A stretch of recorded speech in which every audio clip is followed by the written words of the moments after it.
Right now, one of the most famous objects in human history is sitting nearly 4 kilometers beneath the ocean's surface, slowly disappearing. A giant ship sitting in complete darkness at the bottom of the ocean, furniture still visible, hallways still recognizable, personal belongings scattered across the wreckage, almost exactly where they fell over a century ago. And if we know exactly where it is, why can't we bring it back? It sounds like a simple question. We've sent people to the moon, built machines capable of exploring other planets, and can communicate instantly with someone on the opposite side of the Earth. So why can't we recover a ship sitting at the bottom of the ocean? Because the strange part is that the problem isn't just depth. It's that the Titanic isn't really frozen in time like people imagine it. It isn't sitting untouched at the bottom of the Atlantic like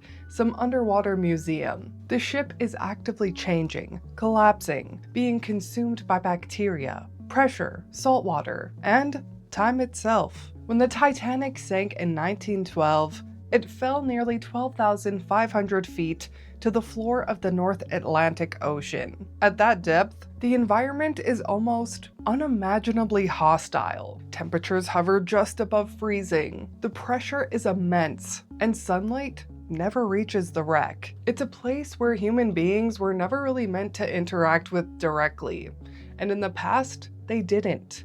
For decades, nobody knew exactly where the Titanic was. The wreck remained undiscovered until 1985, when oceanographer Robert Ballard located it using remotely operated cameras. And when the footage first came back, it genuinely unsettled people.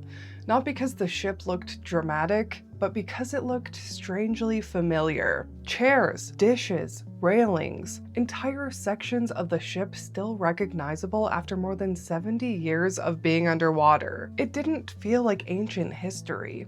It felt paused. The Titanic exists in this strange place between history and presence. It's gone, but not completely. Destroyed, but still there. And maybe that's why the Titanic is so hard for people to let go of. Psychologists like Daniel Kahneman have studied something called the availability heuristic, the tendency for emotionally powerful events to stay unusually vivid in human memory. The Titanic became one of those events. It was absolutely tragic, but it was also cinematic and deeply human. Over time, it stopped feeling like a historical incident and almost mythological. Not because we don't know what happened, but because part of it is still physically there. The wreck creates the feeling that something could still be preserved, recovered, resolved. And psychologically, humans are uncomfortable with unresolved situations. Bluma Zygarnik referred to this tendency as the Zygarnik effect, the idea that unfinished stories remain active in our minds longer than completed ones. The Titanic feels unfinished, so it piques our curiosity, which is why we're all wondering,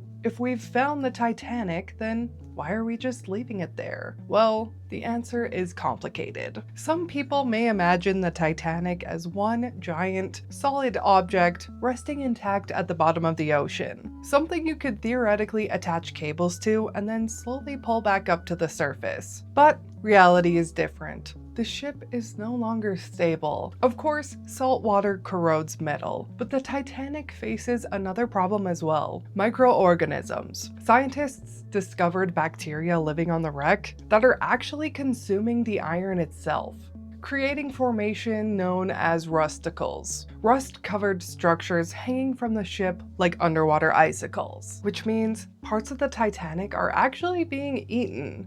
And there's another layer to this that makes it even more complicated. The Titanic isn't just a historical object, it's also a gravesite. More than 1,500 people died when that ship sank. And many historians and researchers believe that disturbing the wreck too aggressively crosses an ethical line. This has led to decades of debate of what should actually happen to the site. Should artifacts be recovered?